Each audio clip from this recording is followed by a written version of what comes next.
It's all about the gamer. Always is all about the gamer. And Asus tries to drive this point home over and over again. Whether it is with their ROG, the Republic of Gamer motherboard series, or their TUF motherboard series, the Ultimate Force.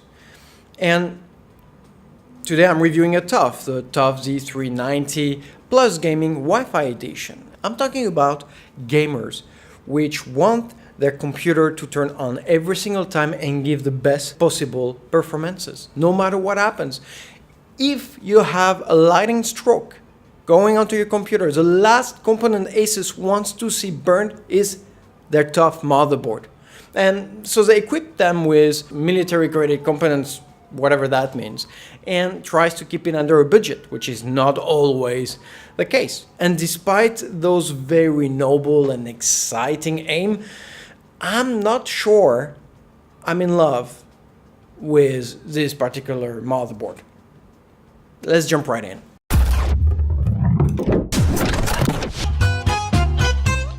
Our motherboard comes in an ATX form factor, meaning 30.5 cm long or 24.4 cm wide. It is powered by an LGA1151 CPU socket, which can support both the 8th and 9th generation of i-Core CPU processors. Power delivery-wise, do not be fooled. It does look like an 8 phases VRM configuration, but it is not. It is a 4 phases placed in parallel. And that is something where you want to watch out, because for most of the 8th and 9th generation processors, this is more than enough. But for the i9 9900K, the 8-core Intel processor, you might be facing overheating coming from your VRMs. And that's a problem I did not really notice on the other Z390 motherboards, namely the Prime Z390A and the ROG Strix, or even the Maximus Hero 11, which I all covered, but they had either beefier heatsinks or even a little fan bracket provided by Asus to install to provide more cooling power. In our case, we don't have a fan bracket, and I feel that the heatsinks are a little bit skinny, and I did notice some overheating using the i9 9900K, so you want to watch out and make sure that you get the right processor for this particular motherboard. Memory-wise, we have the usual dual-channel configuration, which can support up to 64 GB of DDR4 RAM, overclockable up to 4266 MHz. And unlike other Asus motherboards, if you want to go with one single memory stick, you want to place it onto the A2 socket instead of the B2 socket. And I find this a little bit confusing because literally all the other Asus motherboard use a B2 socket when you have a single RAM DIMM to work. So not sure I'm very happy about that. Storage-wise, our motherboard can support two M.2 solid-state drives, one up to 8 cm long and one up to 11 cm long. Note that only one of them have been protected by a thermo shield.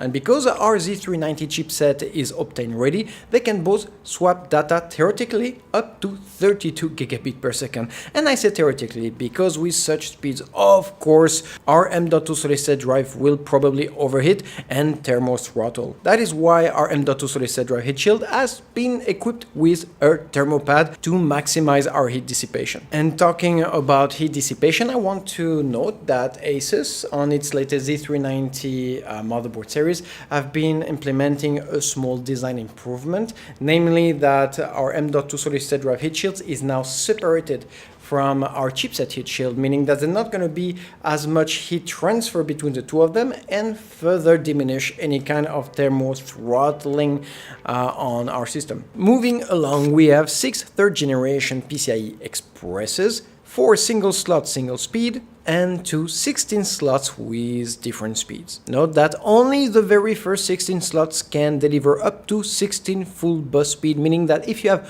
one single video card, this is where you want it to be placed for optimal performances. And the second one is capped to only 4 full bus speed. The thing you need to know is that this board is not compatible to SLI video card configuration, meaning that you cannot operate dual NVIDIA video cards. And that's why only one of our 16 slots has been metallically reinforced. The second one does not have metallic reinforcement, and that would make sense if you cannot put a second video card. If your board is not SLI compatible, why would you put a second metallically reinforcement on your second 16 slot PCIe? That's great, that makes sense.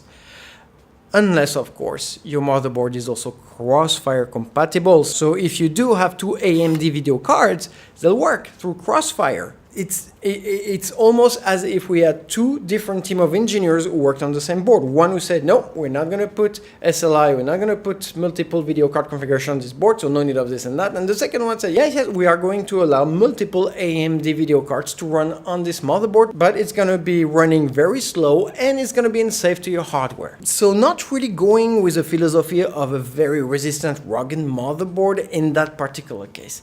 But fine, let's move on. SATA-wise, we have 6 third-generation SATA plugs, 4 of them here and 2 of them on the side of the motherboard right here. They can all transfer data up to 6 gigabit per second individually, and they can all be configured to be RAID 0, 1, 5, or 10. IO-wise, and starting from the left, we have a couple of PS2 connectors, one dedicated for mouse and one for keyboard, which is very vintage from Asus, and I'm not sure why, but fine, let's move on. We have our usual DisplayPort and HDMI output. We have only 2 3.1 second generation USB plugs, which can transfer data up to 10 gigabit per second, and another big interrogation on this configuration, on this USB configuration, are one of the only improvement from the Z370 to the Z390 chipset is the fact that we have 6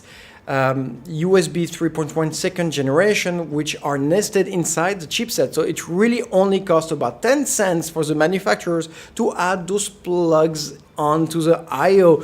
And right here we have so many empty spots on this configuration, so it was possible, but it's just that, yeah, Asus didn't think it was important to add it, and not even a single Type-C. So again, a little disappointed about that. We have 4 3.1 first generation USB plugs, which can all transfer data up to 5 gigabit per second. Nothing surprising here.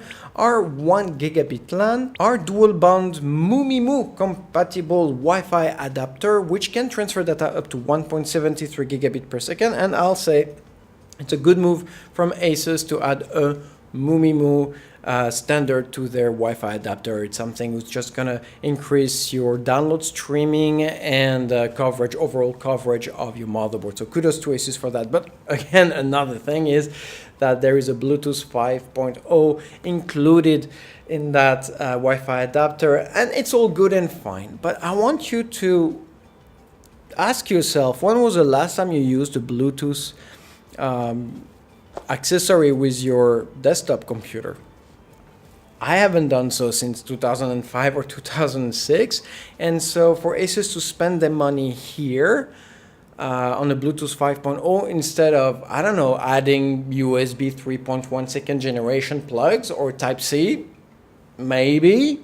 And finally, our audio plugs right here. Unique to the TUF series, all of our IO housing are made in stainless steel, and that's supposedly giving us 3 times longer lifespan than the usual metallic housing. And again, I understand the argument for ruggedness of our motherboard and, you know, protect it from corrosion and all that stuff, but I would have preferred to see a pre-mounted IO shield instead. I think that pre-mounted IO shield, just like in the Strix or the Maximo series, are something really are more useful and makes our life so much easier. And they do protect quite a lot from the elements, maybe even more than stainless steel IO housing. But that's me just digressing. Let's move on and talk about TUF-only components. All of our IOs have been surge protected, not only our LAN as in other motherboard, but absolutely everything with what Asus calls military graded components.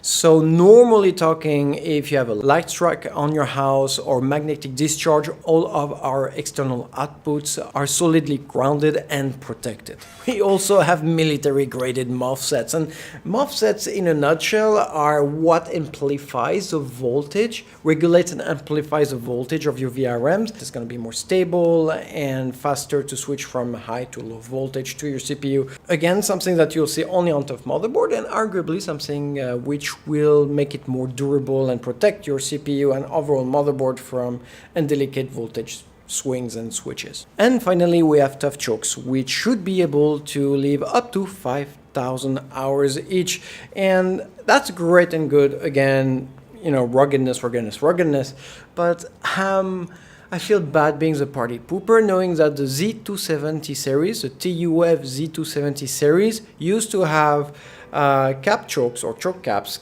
who could have a lifespan going all the way up to 10,000 hours. It's only starting from the Z370 and Z390 series that this has been divided by 2.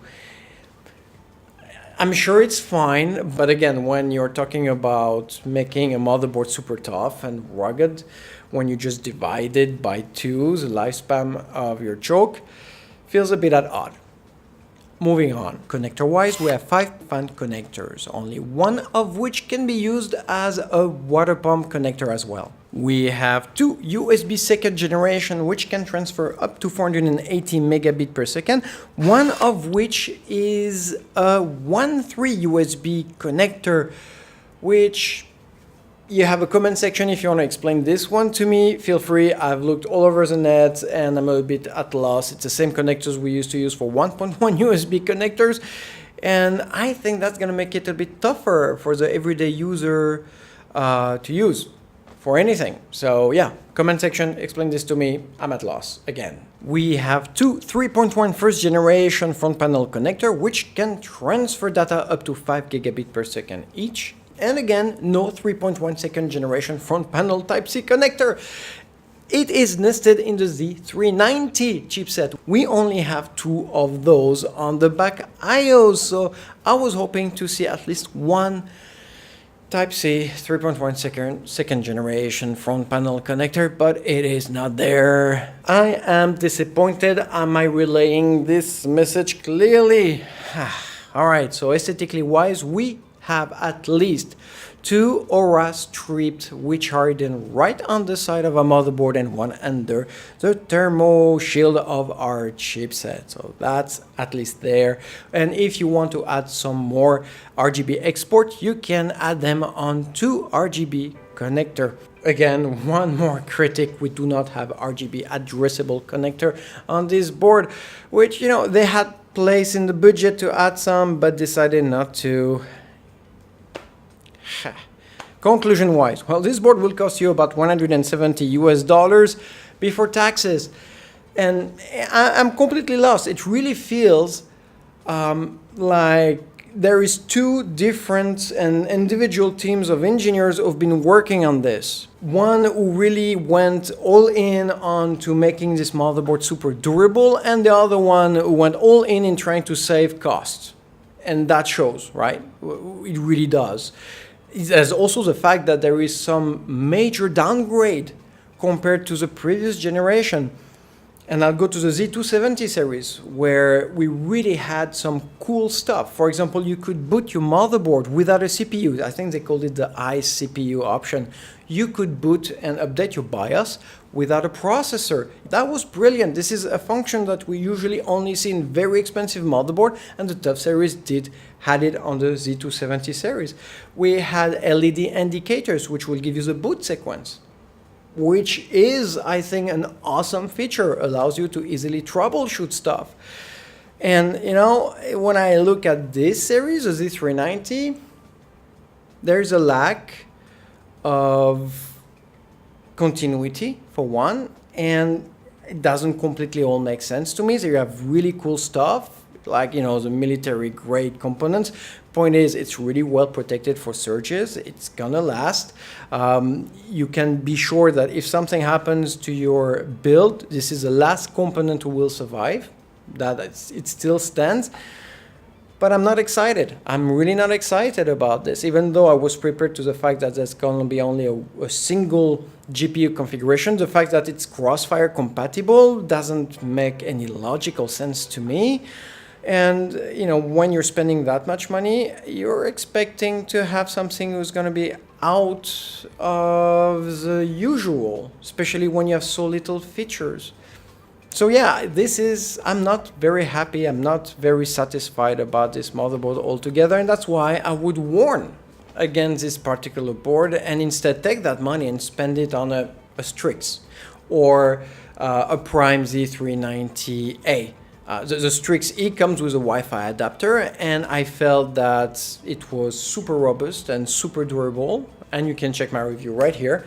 And for about the same amount of money, I mean, you might spend a few bucks more, $20 to $30 more, you'll get something which is super enthusiastic, which is super robust, which is super good looking, and will give you all the attributes of a real Z390 chipset. And I hope I'm not being too harsh. If I've missed anything about this motherboard, and you know, it's the first time I'm reviewing a TUF on this channel, if I missed anything, please let me know through the comment section. Criticize me, tell me, Laurent, you completely missed the points, A, B, C, and D, and you know, I'll keep it in mind for my next review, but until then, I'll own it and I'll own up to it.